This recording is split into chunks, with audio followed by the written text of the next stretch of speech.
Hello everybody and welcome to this webinar, Making Climate Resilient Infrastructure the Norm. My name is Max Linse. I work at the International Institute for Sustainable Development on climate change and infrastructure, and I will be your moderator for this webinar. We are very grateful for the collaboration that has made this webinar possible. It's a collaboration between the Global Center on Adaptation and the Global Commission on Adaptation and the International Institute for Sustainable Development. The webinar also enjoys the generous support of the MAVA Foundation. We're very happy to welcome Jim Hall from the Oxford Environmental Change Institute and Susana Zamatoro from the International Road Federation.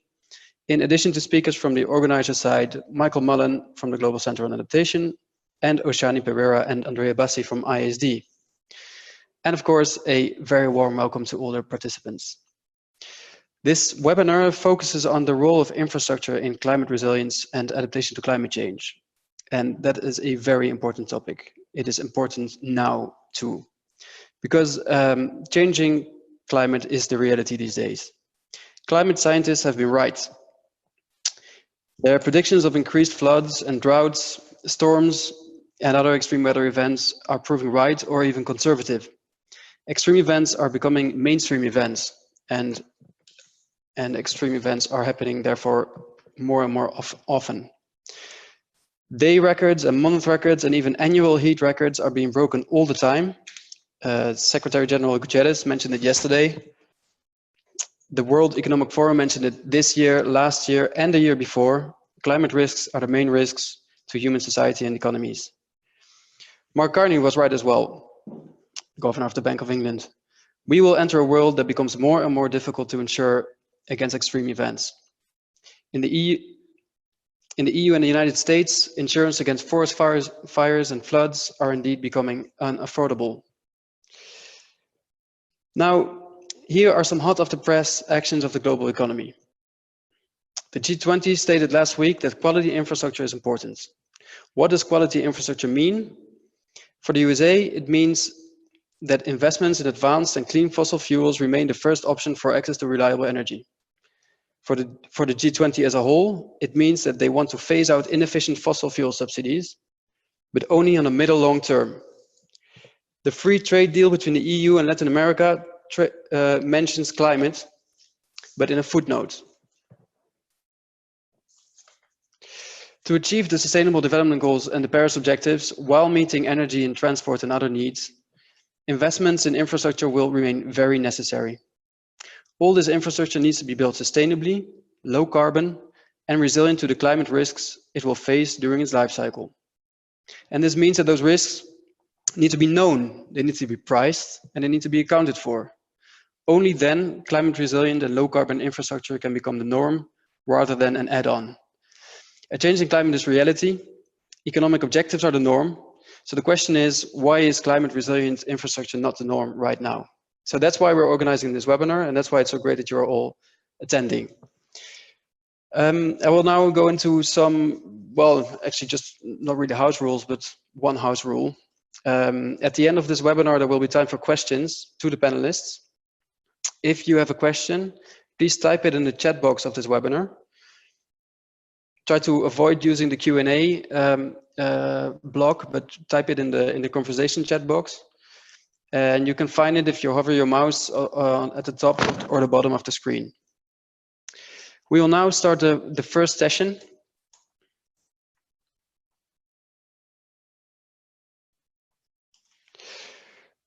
You can see here the agenda of the entire meeting. We will now start the first session, for which I introduce to you Michael Mullen, who is the infrastructure lead at the Global Center on Adaptation. Much of the intelligence on infrastructure and climate resilience that we know today as a climate adaptation community, we owe to Michael's work at the OECD, where he was before. Michael, let me ask you a question to start with. Why was it so important for the Global Center to organize this webinar? Or in other words, why should climate resilient infrastructure become the norm? Thanks, Max, and thanks to our co-hosts and presenters. I think that's an excellent question, and the reason is simple. Increasing access to reliable, safe, and cost-effective infrastructure services is needed to build people's resilience to climate change. Already this is a huge challenge. Today, 1 billion people lack access to electricity, 2.4 billion lack access to modern sanitation. Even in the US, there's a $4.5 trillion backlog of infrastructure repairs. So even without thinking about the impacts of climate change, there are issues that need to be addressed. But when we also then look at the increasingly visible and frankly extreme impacts of climate change, it becomes very clear that the way that we plan, build, and manage infrastructure will need to change. And really, there's no time to lose for doing this. Every year, trillions of dollars are being invested around the world.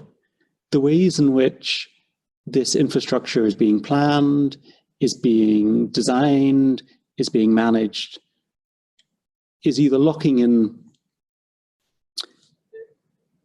vulnerability, if done badly, or can help strengthen our capacity to adapt to climate change if done well. And through our work, what we've recognized is we're not starting from a clean slate. There's a growing number of good practices out there. But what we're trying to do through the Global Commission and with partners is to try and make it so that this becomes the norm rather than the exception. We'll be launching a flagship report in September at the UNSG's Climate Summit, setting out the key messages, along with a set of tangible commitments from the GCA and partners about how we can make this happen.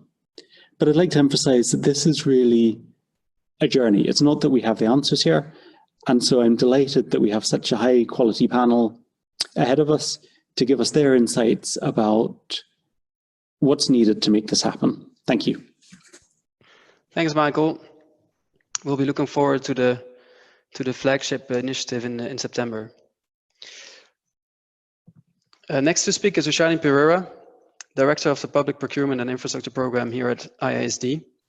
Ushani, please tell us about costs of adaptation and why it's so important to disclose the whole life costs of assets. What are the financial implications of non-adaptation?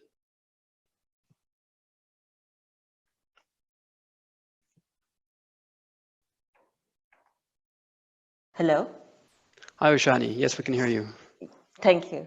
Thank you, Max, and thank you, Michael. It's an honor to be hosting this webinar with you, Michael. Thank you for the opportunity. What are the costs of non-adaptation, Max asks. 91 billion is the cost of natural catastrophes last year, and this is insured losses. And then Swiss Re is telling us about the protection gap. And the protection gap is the difference between the cost of natural disasters and the amount of uninsured losses. And that is somewhere between 100 billion to 110 billion a year. And this has been increasing since the 1980s. Right now in Europe, we are sweltering under a heat wave that comes very early in the summer, and several regions in Europe have never been exposed to such high temperatures before.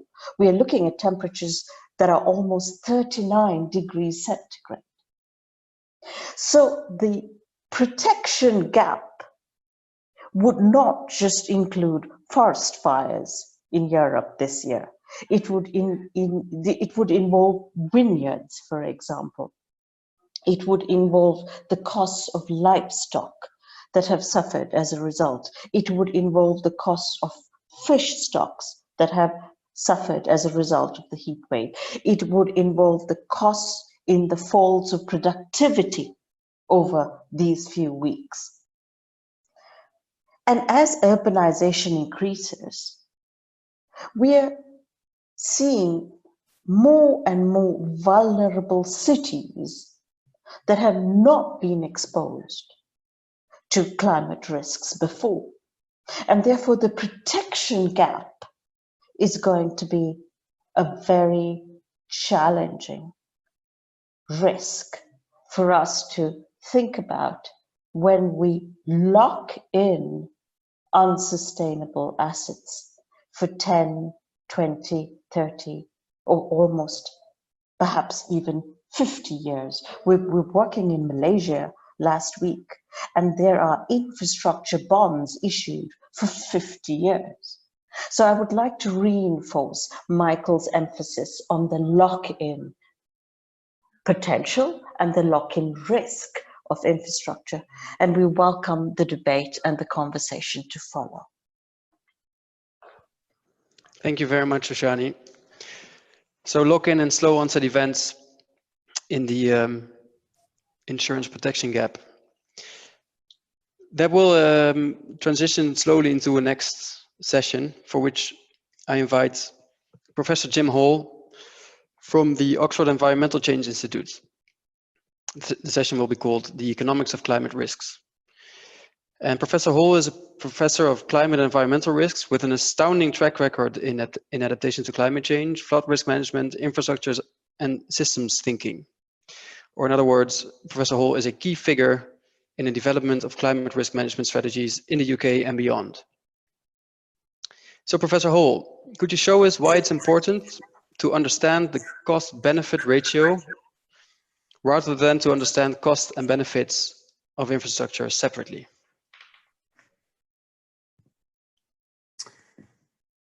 Good afternoon, and thank you very much indeed for the invitation to come and speak here today. And good, the slide is just materializing in front of you. I take it that someone else is controlling these slides, and hopefully we'll just be able to roll forward. Now I'll tell you when when you need to move the slide on. The scene has been set very well by the short introductory statements we've already had. So I'm actually going to move rapidly on from the question of why. I think the three previous speakers have made it clear why we should be interested in this afternoon's topic.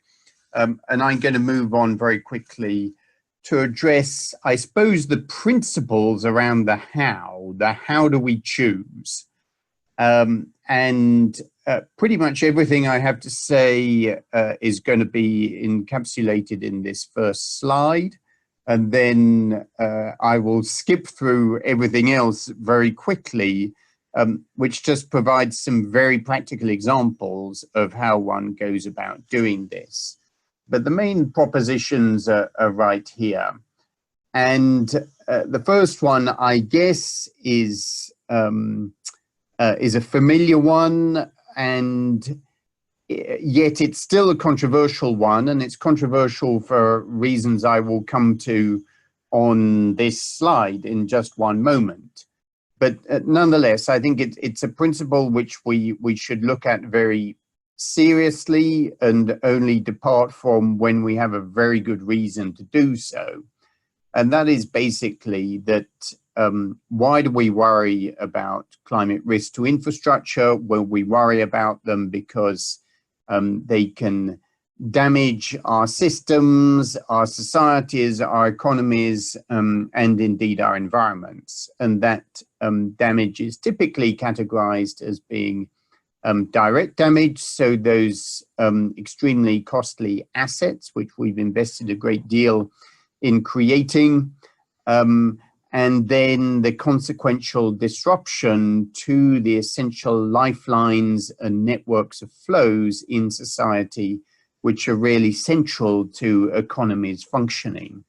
And so a catastrophic failure to a piece of infrastructure, be it that a bridge or a power plant or a data center, then has consequences which cascade through economies and supply chains with potentially very large economic impacts.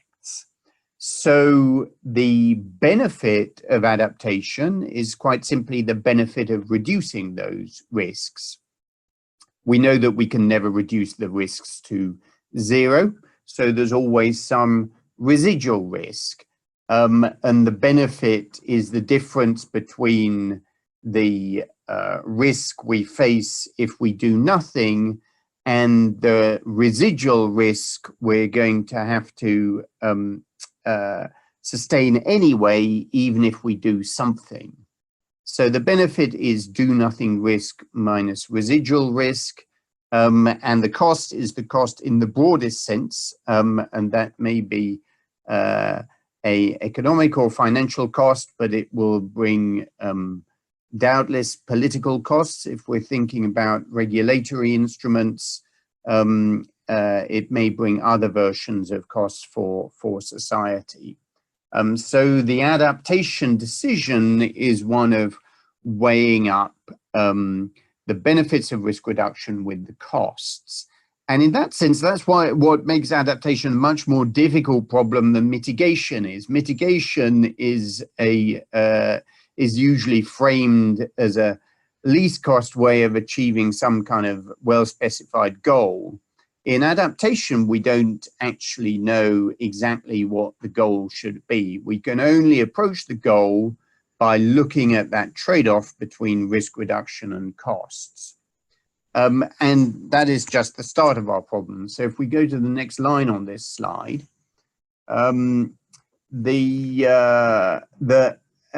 that risk reduction problem is very easy to write down, but actually you'll already recognize that doing it for real, calculating risks to infrastructure systems, estimating residual risks, and estimating costs in very large complex systems is extremely difficult. And in fact, our colleagues from the Global Commission on Adaptation would have loved to have had the headline number for the answer to this for all of the world's infrastructure systems to present in their report to the Secretary General's Climate Summit in September. Versions of that number exist, but we do not have the global headline number for the total climate risk to infrastructure or for what the optimal adaptation might be. We are, however, making a great deal of progress, and in most of this presentation, I'm going to quickly show some examples of how this can be done in very large and complex systems, if not for every infrastructure globally just yet. So that the next line, and if you bring up all of the issues here,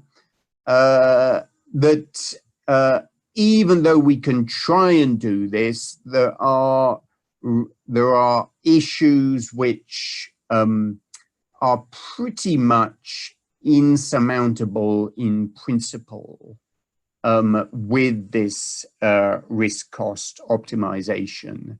The first being uncertainty. We immediately think about the uncertainties associated with how the climate is going to change, and those are deep uncertainties, not least because we don't know for sure what human emissions are going to be in future. But there are equally large uncertainties, possibly even more large, associated with how vulnerability and exposure is going to change in future. And I've used the term deep uncertainties. These are things which are severely uncertain, and because they entail human intentionality, they entail choices which haven't yet been made. There is a limit to how much we can reduce those uncertainties.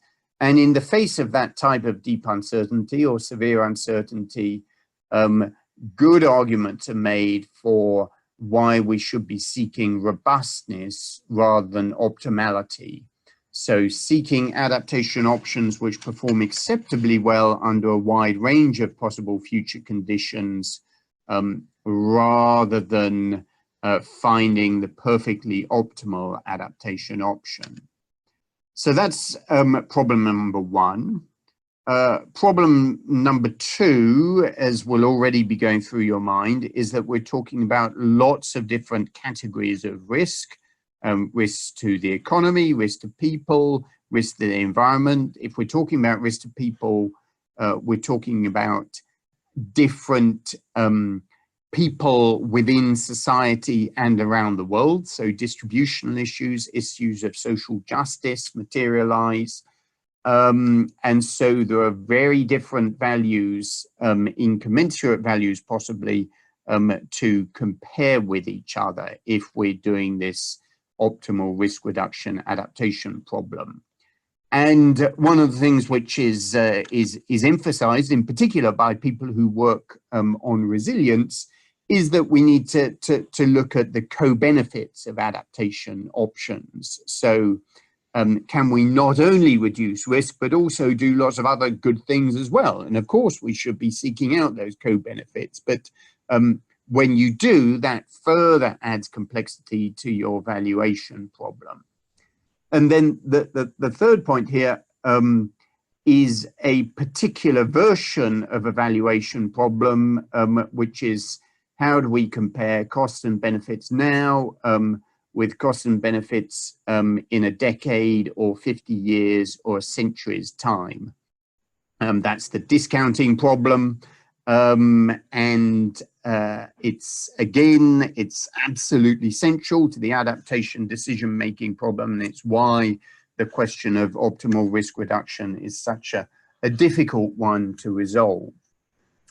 Then, and we'll go to the third point now, there is the final point I will make, though I won't get on to any of this, and I think our next speaker may do, is recognizing that making the economic case for adaptation is far from being the end of the story, that we actually have to do something then, and that raises a whole series of implementation issues. One of them, which has already been touched on and will be discussed some more, is finance. So there may be a strong economic case for doing something, but the money's got to come from somewhere. And then there are a whole series of governance and coordination issues, and adaptation raises huge coordination issues because it is so cross-cutting. It cuts across different government departments and agencies and the private sector and communities at different scales. Making the economic case for adaptation is just the start. But making that case is what I'm going to focus on in the rest of this presentation. And I'm now going to accelerate very rapidly. What I've said is the most important thing. Here's just an example. I'm going to show this familiar slide from the IPCC because it very nicely shows both the framing of how we think about risk as being an intersection between hazard, weather and climate events, vulnerability and exposure. And it shows very nicely how changing climate influences the hazard and changing development pathways influences vulnerability and exposure. Next slide. And the example I'm going to talk through very quickly is a piece of work that my team has very recently done with the World Bank, looking at climate risks to multimodal transport in Argentina. This is one of a series of studies we've done. We've looked at Tanzania and at Vietnam. And each study we've learned a lot, and our methodology has built on the previous study. Argentina is very interesting because there's clear recognition of massive disruption from major flooding events, in particular to the transport sector, but very little or no evidence to help policymakers, investors prioritize to adapt that system to a changing climate. Next slide. The framework which we work with is basically a network risk analysis framework whereby we intersect at the top layer hazards with maps of the location of the transport network. And the sophistication of our work, I mean, those first two things are very common, for example, in catastrophe modeling. But we look very deeply then at the nature of the trade and people flows which are taking place on transport networks, the dependence on water and energy networks, and the extent to which those networks can cope with disruption through rerouting or modal switching, or whether actually locations within a country and sectors of the economy effectively become cut off.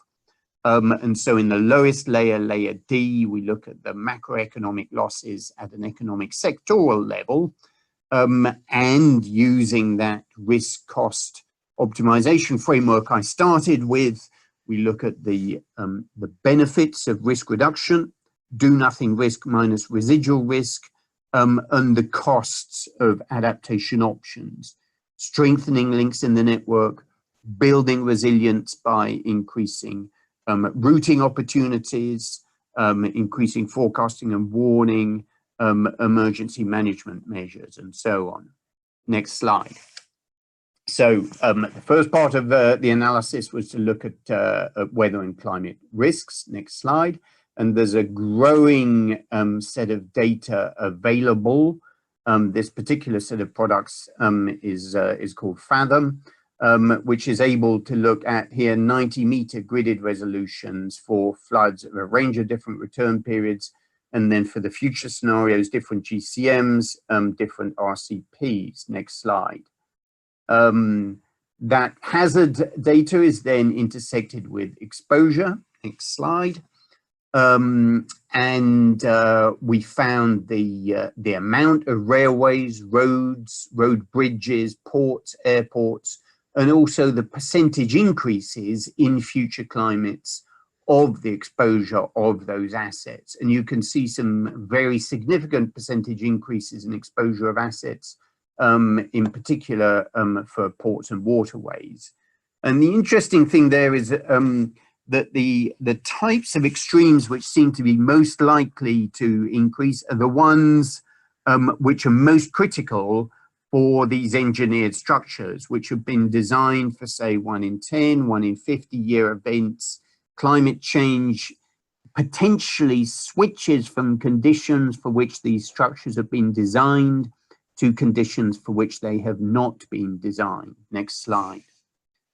Then the next step is to look at vulnerability. Next slide. So what are the economic, societal activities taking place on these networks?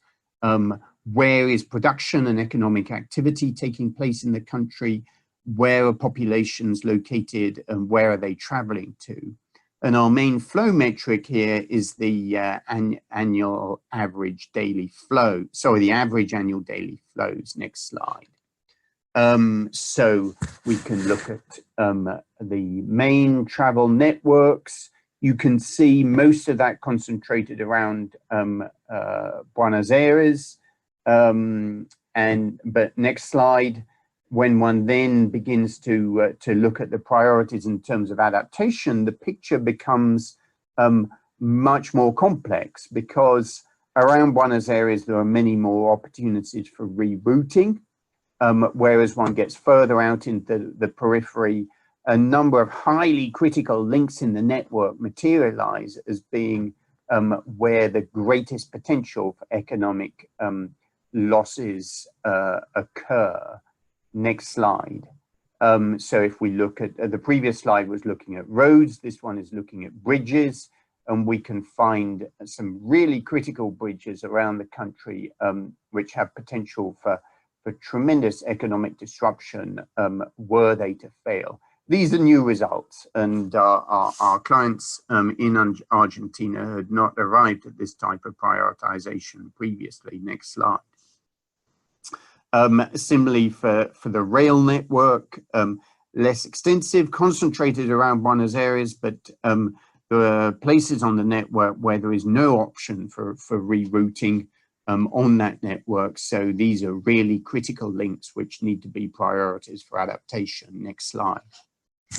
Next slide, on to disaster risk. So you'll see that we need to bring together our understanding of the probability of the hazards, with the economic impacts per day, with some understanding of the duration of the disruption, which is often one of the factors which we're least certain about. If a disruption takes place, how long is it going to take to repair? Next slide. And so we can begin to get the pictures of where the risks are locating. Risks of 1 to 3, 1 to 4, 1.4 million US dollars a day for routes around Buenos Aires. Many locations at very high risk of flooding. Flood risk to roads potentially increasing by more than 100% across the climate scenarios we looked at. Next slide. Next thing is to look at what are the adaptation options? What are the costs? What are the benefits in terms of risk reduction? What are the benefit cost ratios? Next slide. The types of adaptation option we looked at: pavement improvements, earthworks, drainage. There are many others, and we'd have loved to have looked at more, but there are real issues in terms of getting full costs for these types of options. Next slide. The costs we have to take into account include the initial investment, but we need to be careful to look at routine maintenance costs and the periodic maintenance, which is going to be required in future, and that needs to be weighed up against the risks. Next slide. So we're able to look at roads here and bridges, benefit cost ratio along the left. And the interesting thing with roads, and I'll come back to this very quickly at the end, is that there aren't actually that many roads where the benefit cost ratio for these adaptation options exceeds 1. Quite a lot of bridges, 303 bridges. But if we're looking at roads, maybe we need to look at other adaptation options to find economically beneficial options. Next slide. We looked at sensitivity analysis, so sensitivity to the duration of disruption, sensitivity to the growth in GDP, which is an important indicator both for the growth in vulnerability within the economy. Next slide. And then identified where those investments should be targeted. Where is it cost beneficial to put the money into road improvements in order to reduce climate risks to those roads? Initial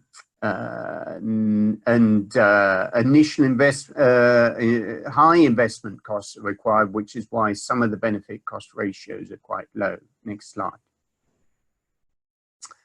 We are able to rank the investments in order of benefit cost ratio. Where do you get your most bang for the buck?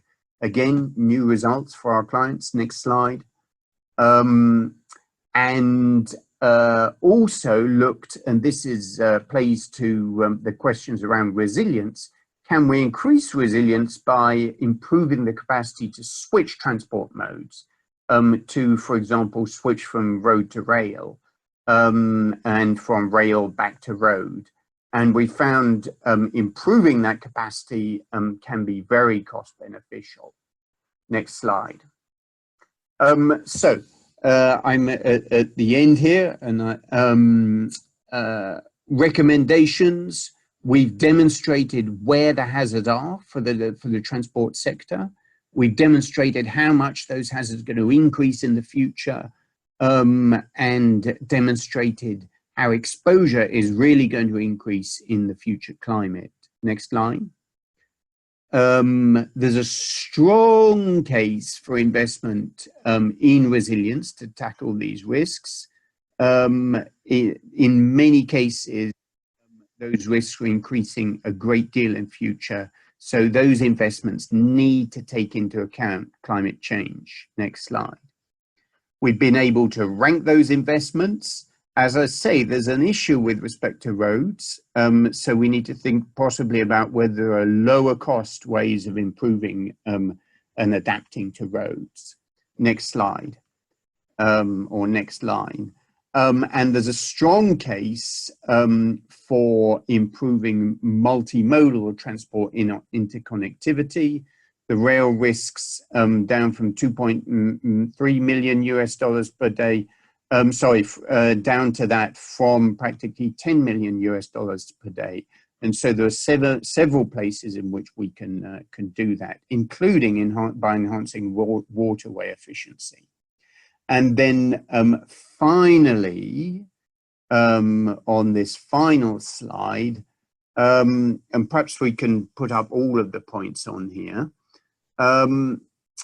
What you'll have seen, and I apologize for going through that Argentinian study extremely quickly, but I hope the results of interest, but also of interest should be this analytical capability that we're able to analyze infrastructure investments at a national scale, continental scale, anywhere on Earth. We've got a growing globally available data sets, for example, with products like OpenStreetMap, global hazard data, but we now fine-tuned what the national template is.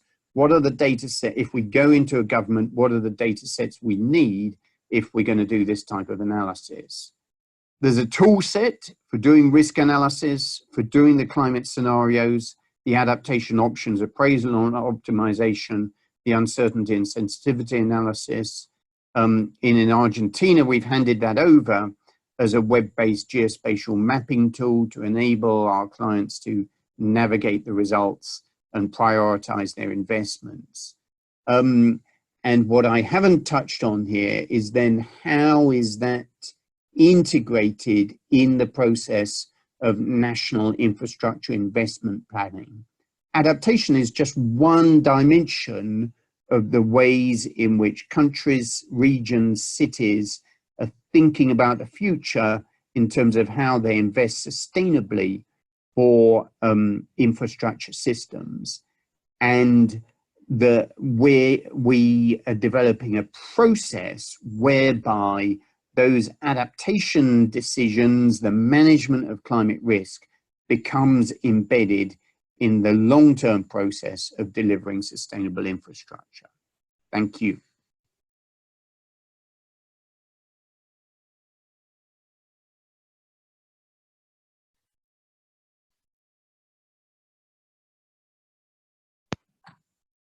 Thank you, Professor Hall. This was extremely interesting. Thanks a lot, really. And the message of it does not end with the economic case introduces, I think, an additional challenge. And it means that if we solve the economic case, then we're halfway there.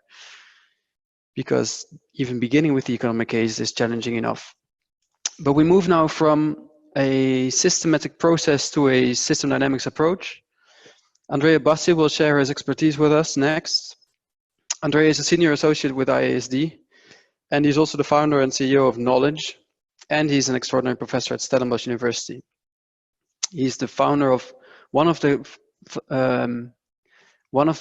founders of the approach that we have developed in our team, which is a sustainable asset valuation approach, which he will tell us more about. So Andrea, could you guide us through a systems perspective on climate resilient infrastructure in the global economy? Thank you, Max. Yes, I'll be happy to do that. And first, I'll start by saying, where are we coming from, basically? In the next slide, you can see that we see infrastructure as an enabler for sustainable development. And as a result, in our work, we want to assess the extent to which infrastructure is sustainable. Basically, what we want to focus on with our work is estimating the environmental, social, economic risks and externalities, assess the extent to which infrastructure is climate resilient, and then also focus on the socioeconomic benefits, such as the employment that is created when infrastructure is built, income generation, contribution to GDP. On the other hand, if we move to the next slide, we see that historically we have made several mistakes in the planning process. First of all, we think that the abundance of data can solve all our problems and help us find ultimate solutions. We may link every problem to a single cause, while we know that there may be multiple causes, especially when we have interconnected systems and crises. We tend to think that we only need an accurate snapshot of the system, to find a solution instead of looking at the history and the trends and the reason why they have formed over time. And then that the problem will be solved with the implementation of the intervention that we have identified. We tend not to focus so much on looking at what are the actual outcomes of the intervention and learn from previous experience. But finally, we tend to think that with problem-oriented optimization, meaning we find an optimal solution, then everyone will benefit from our intervention. But we know very well that in reality, there are certain groups that may be profiting more from intervention and others less, or even being impacted negatively. So overall, we need to make sure we look at infrastructure through the lens of the whole decision-making cycle. And we need to focus on what are the real drivers of change in the system. So where are we going in addition to where we're coming from? We look at a system here where we have several different factors that are interconnected with one another. So we call this dynamic complexity. And here we see the boxes or stocks of physical capital, of employed population, that create feedback loops that drive GDP growth. But if we have GDP growth, we have more public expenditure, investments in health and education. This increases our human capital, which drives productivity higher. And with higher productivity, GDP will grow more. So we have several reinforcing factors that drive development. But if we now start looking at the bottom half of this image, we see that when GDP grows, we have an increase in consumption, we have an increase of demand for the extraction of materials, we extract more natural resources, and while this drives GDP higher, it may also lead to a decline of natural capital. And when that happens, we are more exposed to ecological scarcity and the decline of ecosystem services, which ultimately impact productivity negatively. So we need to be able to balance the extent to which we impact on the system to be able to have our own resilient future and more strategic planning being done to ensure future sustainability. Now, where climate resilience comes into the picture here, if we go on to the next slide, we can see that it can impact health, human health directly. It can affect physical capital, such as roads, for instance. It can affect ecological scarcity and also the depletion of natural capital. So we are actually dealing with a systemic problem here. There is no way around it. If you look at the whole country, at the city, or even a single infrastructure investment, we're always dealing with a systemic problem. So on the next slide, you see what we have developed with IIST. We actually developed a tool that aims at informing decision-making processes for different economic actors, going from governments to project developers to the actual users and beneficiaries of infrastructure, in a way to society. And we did this by creating two different types of models. One that forecasts the dynamics of the systems from a biophysical point of view, meaning we forecast employment, power generation, electricity prices, impacts on economic growth, and so on and so forth. And then a second model that focuses on the project finance component. So we couple an assessment of the more tangible drivers of change in the system to the more financial, economic reasons for investing in infrastructure projects. And we combine these two areas in a system model or a systemic approach that doesn't replace other existing more detailed modeling approaches and exercises, but it provides that bird's eye view, that high level view of how the system performs if we make certain types of investments or others. Then if we move on to the next slide, we'll see how do we do it? How do we develop these models? Well, first of all, research. We spent about 6 months researching about each infrastructure asset. And on the right side, you can see the cover page of 4 examples. We have worked on roads, on buildings, energy generation, irrigation infrastructure, wastewater management, natural capital, waste management. So we have many different types of infrastructure that we worked on. And first, we developed that systemic view or that system map that you see on the left side. And we identify how climate can impact different parts of the system, how it affects its performance. Then next, on the next slide, we identify what are the elements of the system that are impacted from an economic point of view, not only from a physical, more tangible point of view. So here in rows, you see the elements that determine what is included in a project financing model, from construction cost, operational and maintenance cost, debt, equity, macro performance, and so on.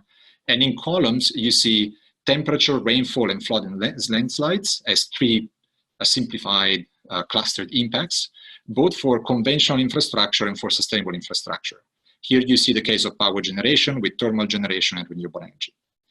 Then on the next slide, after we do the modeling, we think about how we frame the reporting of this analysis.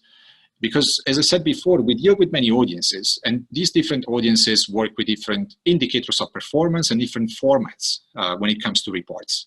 So here you see an example of a cost-benefit analysis, or as we call it, an extended or integrated cost-benefit analysis, where in red at the top we have conventional items that we would normally find in all these types of assessments. In light blue, we find climate-related risks, physical and policy-related risks. In green, we find externalities. So all those factors that are impacted by the project, but they're not directly related to the project or accountable for that specific project. And then at the bottom, we calculate the total cost-benefit analysis. As I said before, we package this cost-benefit analysis for different actors and different audiences. So we end up including all these elements only when we do a societal assessment, but of course, some are not material or not relevant for certain specific audiences. And on the next slide, once we know what are the impacts, how we model them, and how we report our analysis, we start doing our modeling exercise. We generate forecasts. What you see in this case is an example for power generation again, where we have air temperature and water availability that may impact both the load factor, so how much the plant can be used, as well as the efficiency in converting, in this case, natural gas into electricity. So we show that climate change here can have an impact on reducing revenues as well as increasing costs. And if we add on top of that a carbon tax, we have another factor, a second one, that can increase costs when it comes to the potential impacts of climate change, or physical and then policy-related risks. So what we do with our model, since we want to inform policymaking, is both to highlight what are the potential costs, risk and resulting costs, but also to simulate alternative scenarios to see what can be done to mitigate these risks. And so using different technologies, choosing a different location for the power plant. When it comes to roads, maybe using permeable instead of impermeable pavements. We have a variety of options that we have built into these models. Then on the next slide, after we have done the systems analysis, we move on with the financial analysis. So this is where we package everything we've done from a biophysical point of view into a financial assessment. And here you can see the internal rate of return has been presented for offshore wind and the coal power plant as a comparator, and then ultimately the difference in the IRR for 4 different scenarios shown in rows. In the first case, for a conventional assessment, we see that coal performs better, the IRR is higher. But if you start adding the externalities, and in the last 2 rows, if you start adding the temperature increase and the carbon tax, we see that the assessment actually changes quite a bit. In this case, offshore wind turns out to be more profitable. From a societal point of view, again, if we do a more holistic assessment of all the costs that are generated by this type of infrastructure. Of course, it's not always the case that sustainable infrastructure performs better, but this is an illustrative case. So summing up on the next slide, the starting point for us is to assess the problem and carry out data collection for climate, social, economic, and environmental indicators. Then we review the literature. What we do mostly is knowledge integration. So we try and figure out what are the best sources of information we can use for our work. Then we move ahead with the creation of a qualitative model or a system map that is co-created with our local stakeholders to make sure we capture the peculiarities of the local context. Then we do model creation, in this case with numbers and equations.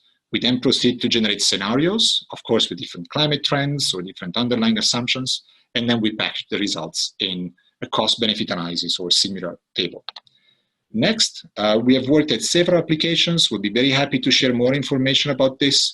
Overall, we focus on different dimensions of development, on different sectors, economic actors, impacts over time, and in different locations.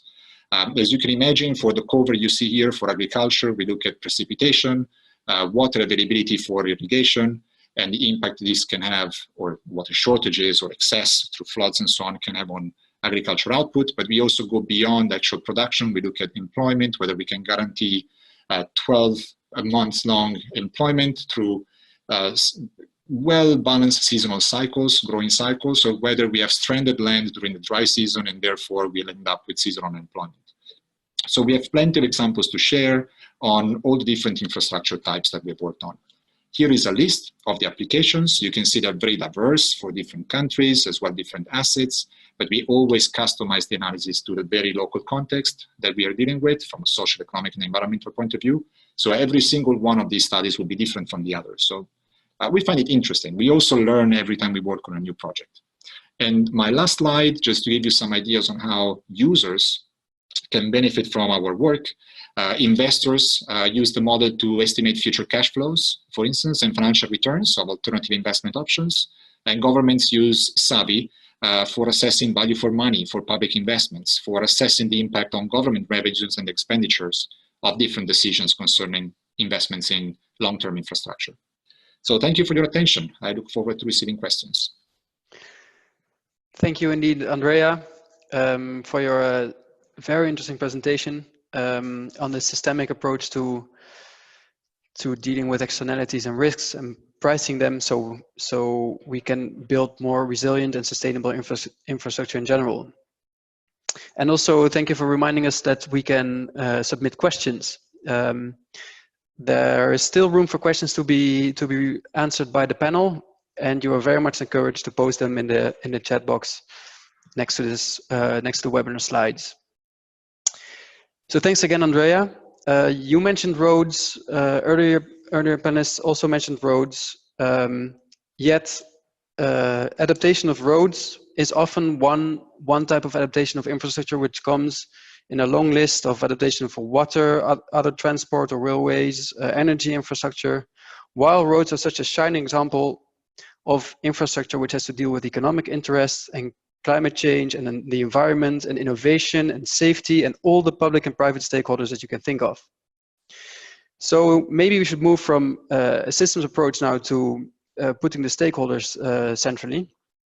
And Susana Zamatoro, who is the Director General of the International Road Federation and provides in-house expertise on environment and climate change, can do this. So Susana, where are we when it comes to global resilient infrastructure? Thank you and good afternoon, everyone. I hope you can hear me well. I'd like to thank ISD and all of you for first of all for having us in this important discussion and also taking the time just a little bit longer probably than one was expected. The beauty of coming as the last speaker is that I can skip a lot of my slides, but I hope this will still leave you with some hints in a way, and I think my slides will also help summarize a little bit the discussion today. Next slide, please. But let me start by saying a few words on who we are so that you can also put into context what I will be saying. The International Road Federation is a global and independent, and I like to underline that, not-for-profit organization, which was created in 1948 for obvious reason, reconstruction after the war. We're based in Geneva. We have always been working with the United Nations since '51.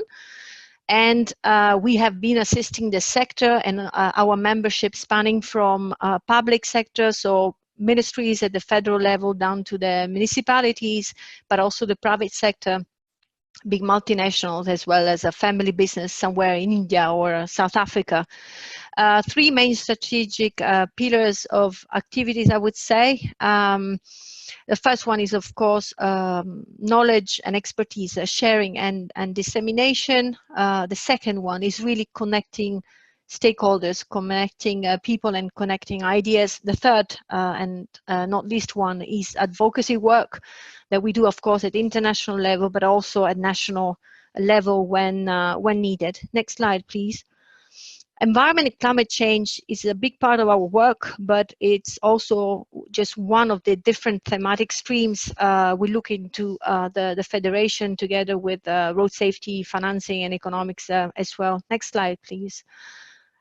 Here, time is very limited, but it's just to give you an example of the type of activities we might run within the Federation. They can go from the development of a software tool like Changer, assessing greenhouse gas emissions in the construction phase, or to more policy advocacy documents like the manifesto we release on climate change adaptation, or collecting good practices or best practices from around the world on all these issues. And of course, we're very pleased of the collaboration with ISD and testing the SAVI tool with the Moroccan highways on a concrete road project. Next slide, please. We also do quite a bit of work on data. I think the previous speakers mentioned several times data, and I'll come back to that. Just be aware that we have been producing for the past, I think now 55 years, the IRF World Road Statistics, which is a comprehensive collection of data for the road and the transport sector overall. Next slide, please. Some of the previous speakers mentioned that, and again, I want to restate this, especially when it comes to mobility infrastructure. The World Economic Forum is telling us that 3 out of the top 5 environment-related risks actually account for 3 out of the top 5 risks in terms of likelihood, and 4 of the top 5 risks when it comes to impact threatening the type of infrastructure we work with. Next slide, please. I think it gives you a sense of the scale of the problem, but nothing gives you as much a sense of the scale of the problem than pictures. So I'm happy to show you what really happens to infrastructure, road infrastructure, cities, connectivity when we face extreme weather events. Next slide, please. And I could spend hours in showing even more the dramatic pictures, but for me, what is also important is the bottom picture at the right. Adaptation has also severe consequences when it comes to road safety for us. So there's a whole host of risks and problems that are a consequence of extreme weather events and climate change. Next slide, please. I don't need to go through all this, but it's just to tell you, just as Professor Jim Hall has done in a very detailed way for the case of Argentina. Thanks God, now we are in a stage where we are able to really assess, and we have a pretty good sense of what happens to our infrastructure given X type of extreme weather event. So that's a big step forward because only a few years ago, this was still really quite a jungle. Today we can characterize exactly what happens to road infrastructure, which means we have a better understanding as well of the situation and hopefully in a better position to tailor solutions. Next one, please. I think this slide summarizes in a very simplistic terms and a very straightforward way what Professor Jim Hall has been telling us today with a case study on Argentina, which I was very pleased to hear about.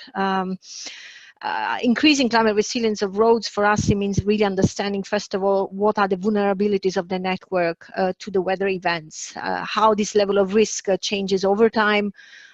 You need to identify the potential adaptation responses, of course, then come up with an action plan. What is really important, I think Professor Hall mentioned it in his presentation, especially in the final part, we are better off looking at adaptation in a much more holistic way than we have done so far, and there are studies proving now that.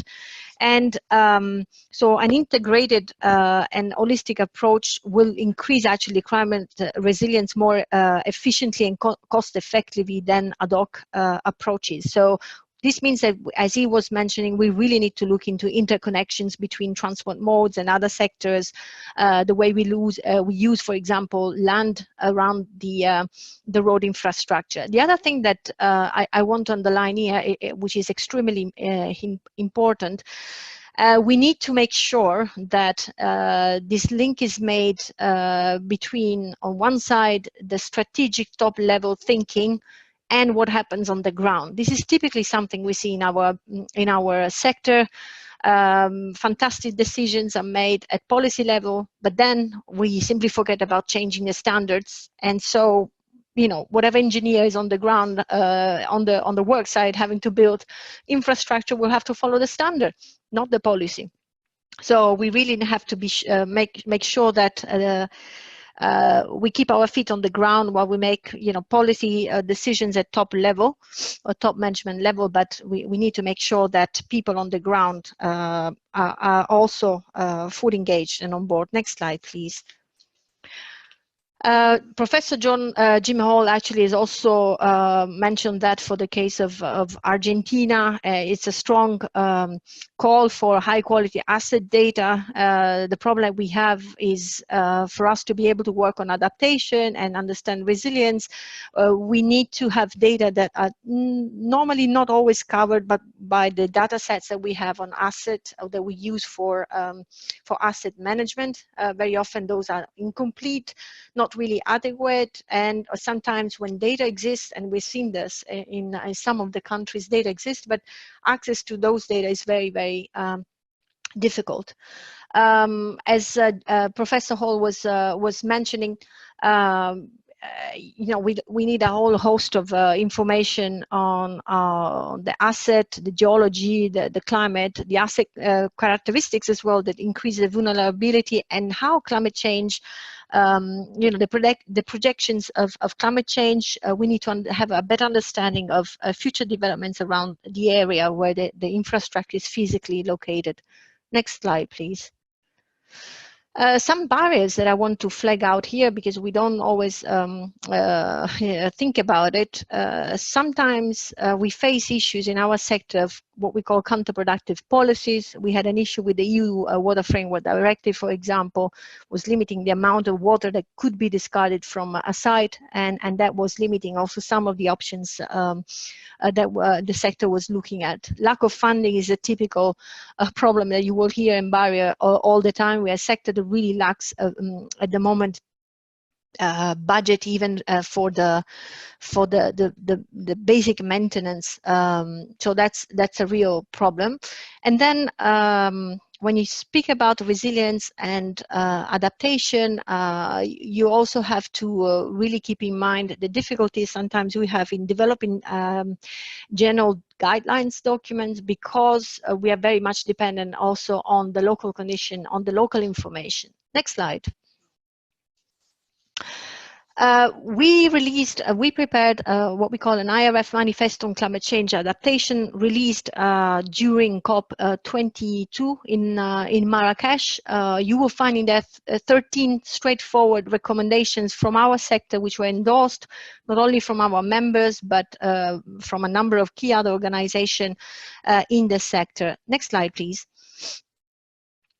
One of the key recommendations that we made was, in fact, this issue of data, the necessity to create national data warehouses, but also we suggested the creation of an open access global transport infrastructure database of adaptation-oriented policies, measures, and projects, because we feel that there's a real need for that in the sector. Next slide, please.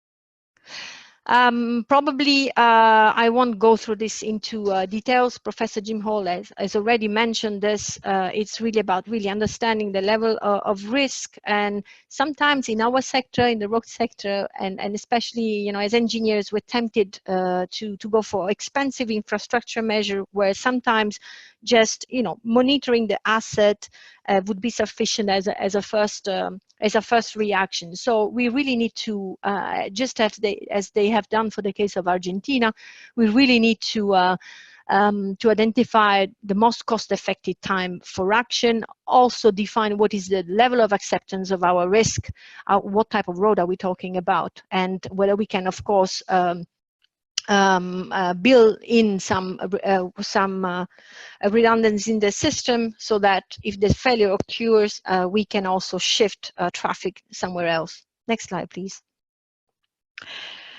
And of course, there was a specific recommendation in the manifesto about, just going beyond this pure cost-benefit analysis.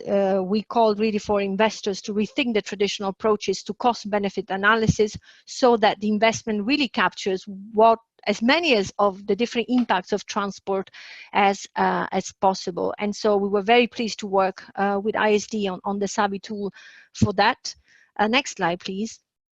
sorry for running through this. I want also to mention a couple of the international initiatives and in which we are involved. There's a specific group on climate change adaptation within the UN Economic Commission for Europe here in Geneva.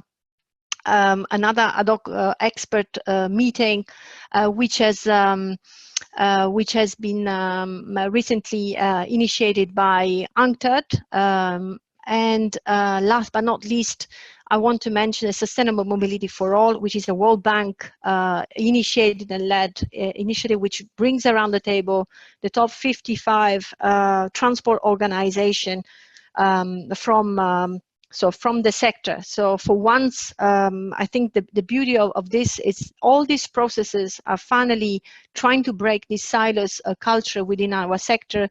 And for once, all the transport modes are trying to work together exactly for the same reason that Professor Hall was mentioning in his presentation. Next slide, please. I want to finish this presentation by mentioning to you, of course, the Belt and Road initiative. I'm sure that many of you have heard talking about it, launched by the Chinese President Xi Jinping in 2013. It's really relaunching what was this ancient Silk Road, coupled with now a new maritime Silk Road. Next slide, please. Why am I mentioning this? First of all, more now that I think more than 150 countries and international organizations have already signed cooperation agreement within the BRI. This is by far the largest infrastructure initiative of our time, and really I think people are just thinking at this as being, some regional effort of China. But if you look at the type of agreements which have been signed, basically there's almost no part of the world which is not a part of the BRI in a way or another now. Even Argentina has signed agreements with the Belt and Road. Next slide, please. To give you a sense of scale and why I'm mentioning this, especially when we are having this conversation about investments and about the adaptation, we're talking about an area that will basically cover the transport needs of 4.4 billion of people, and the level of investments required or projected you also see in the slide. So it's massive. Of course, there are a number of issues we need to look into. One is the transparency of the system, of a project appraisal, the funding, of course, and sustainability 360 degrees. Next slide, please. Now, the Chinese government as finally, especially in the last meeting in April, has finally understood the importance of embracing the sustainability option in a way. So there are two now initiatives that I want to flag out, two important processes where I think it would be worth investing in order to shape agenda as well. The first one is the Belt and Road International Transport Alliance, of which IRF is a founding member and also board member. This is the body that the Chinese have put together as the coordination body for the Belt and Road, and they will look into many different aspects, including standards. So this is the first one that you should keep your eyes on. Next slide, please. And the second one is the International Green Development Coalition, always within the Belt and Road, under the auspices of the UNEP program. We have been recently requested and appointed by the Ministry of Ecology and Environment of China to join this new coalition. And we will in particular be the lead partner together with the China Highway and Transportation Society of the Green Transportation Thematic Partnership. This is a massive partnership with more than 100 partners, in fact, governments, international organizations, etc. So that's another one, that's another process where I think it would be worth engaging with us and others to make sure that we really bring forward this conversation on adaptation in an appropriate way. Next slide, please. So that's my final slide, actually. I want to rebound, and I apologize for taking so much time. Oshani mentioned at the opening of this webinar one fundamental point, and I want to leave you with that. She was stressing the importance of cities. What we know is that the number of mega cities will double literally from now till 2030, and 7 out of 10 people will live in cities by 2050. Now, when you look at access to funding or lending, cities are still lagging behind because most of the time the lending policy is negotiated at national level. So we need still to do a lot of work at city level in order to enable those cities to prepare for this kind of change. Thank you very much.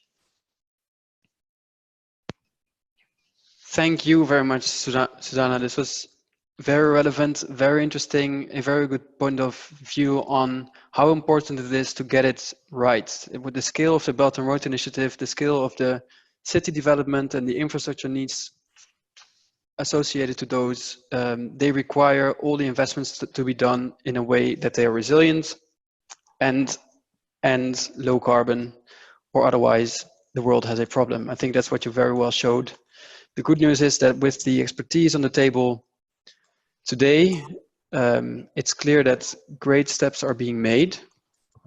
And also the expertise on the table today has given rise to some questions of the audience.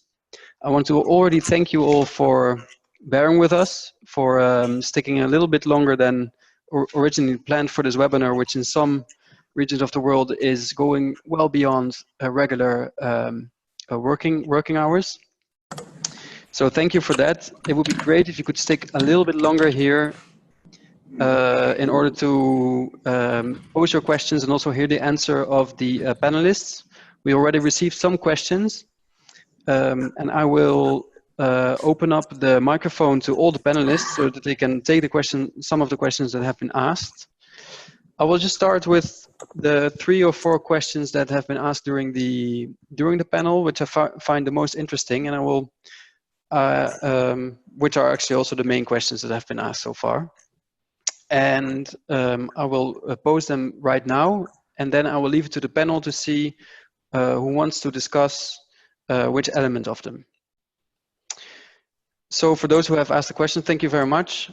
The first question that we got was, how do we deal with innovation and technology in dealing with resilience of infrastructure? How do we account for that, and how do we take it into account in the methods that have been presented by both Professor Hall and Andrea?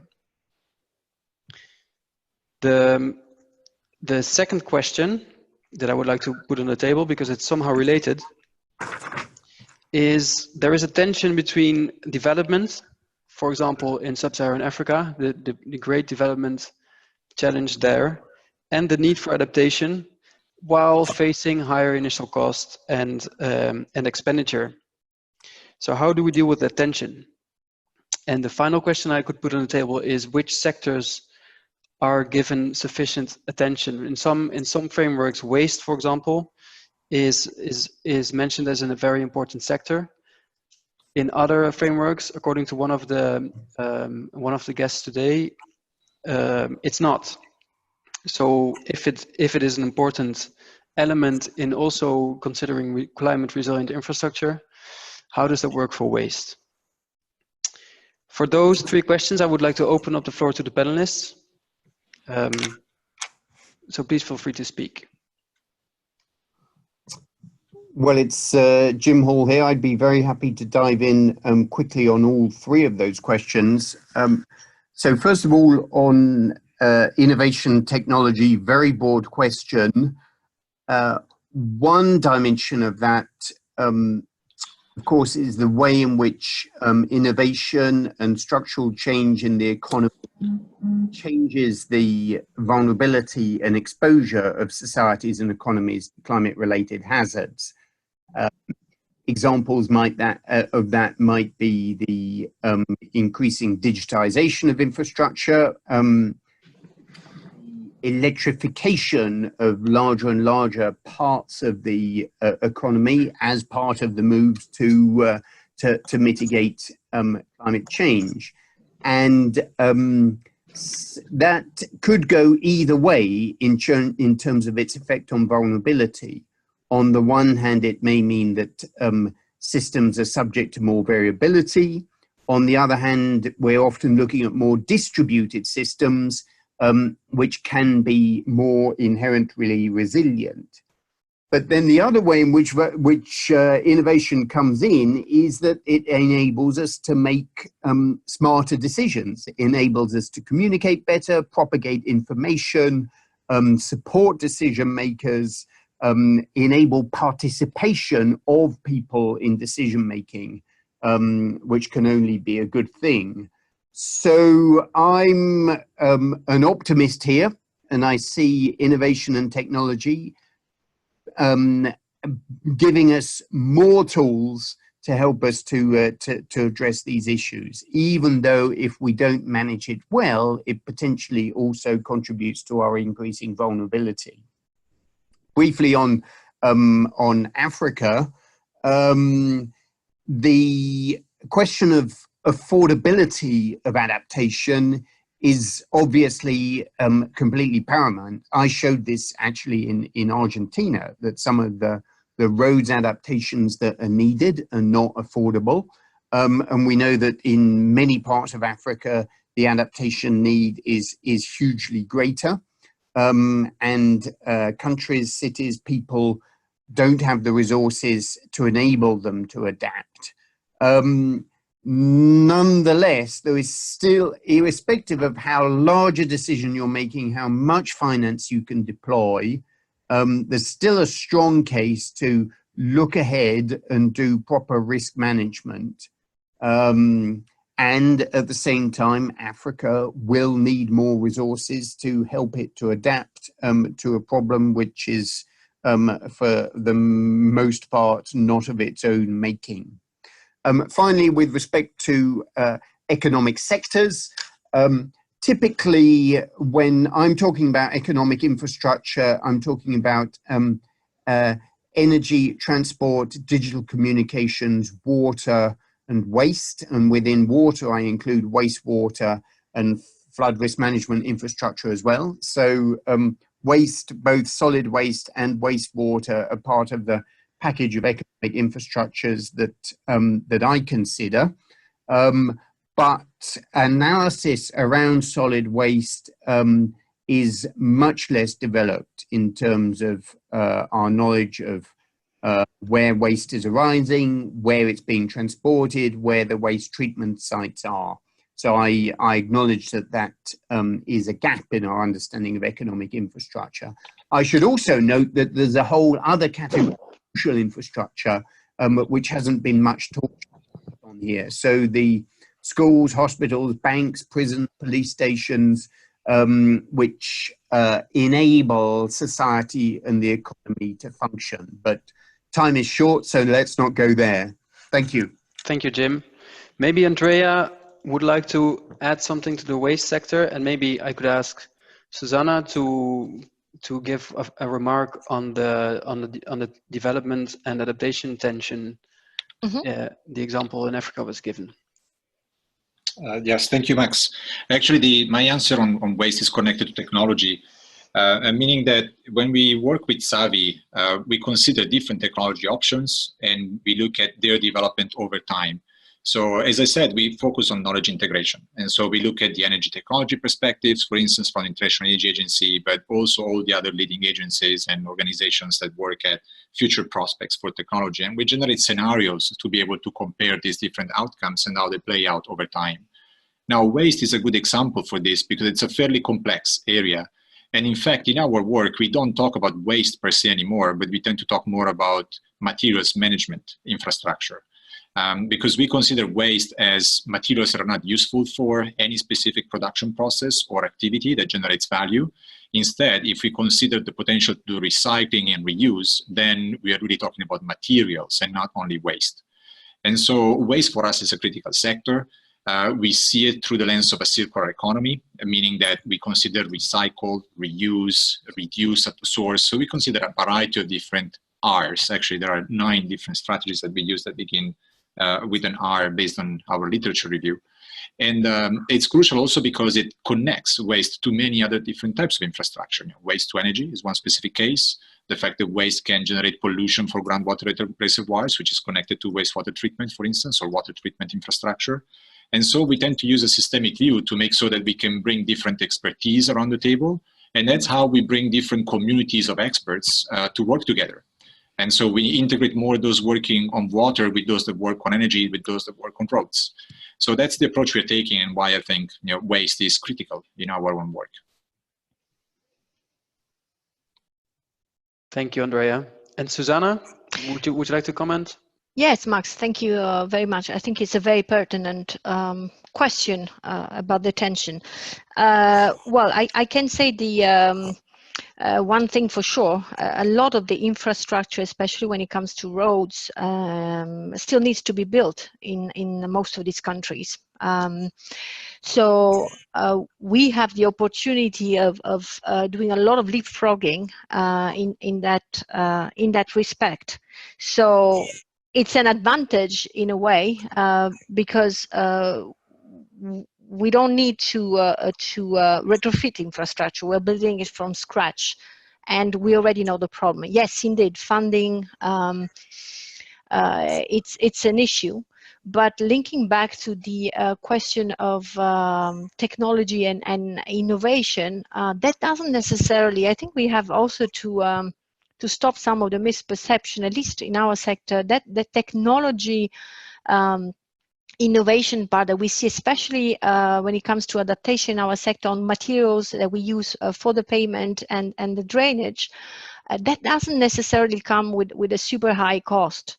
So technology is fundamental because we're looking at a lot of the other alternatives that Professor Jim Hall was mentioning in his presentation, and they all have an important value and role to play in all this debate. So we are right on time, and for some of those countries, we really need to start from the basics. You would be surprised of how much can be done just by really adjusting or designing in certain cases the standards and the guidelines for our sector properly. If we have that in place, and that is it's something that it's easily done, then it's already a first step forward. Hi, it's Michael. I just wanted to respond to one of the questions from Keith about links with the water community, because this is something that we're really trying to do through the Global Commission on Adaptation and through the Global Centre on Adaptation, is, as I said at the outset, recognising there's a lot of good experiences out there, and particularly on the water side, when it comes to system level planning with uncertainty, the main examples are water related. The Delta programme here in the Netherlands, the Thames Estuary 2100 project, the flood defences for London. And so one of the focuses of our work during the year of action, which will be from September this year until October next year, is also convening these discussions and bringing together these communities of expertise. Thank you. Thank you, Michael, also very much for addressing this final question. And thank you to all the panelists for having taken these questions so far. So instead of giving a wrap-up of this webinar, which was extremely interesting, I can tell you that the webinar will be available on our infrastructure portal, and you can find more information on the SAVI methodology here, by the way. But we will make available a recording of this webinar on the IASD infrastructure portal, the link to which you can see here.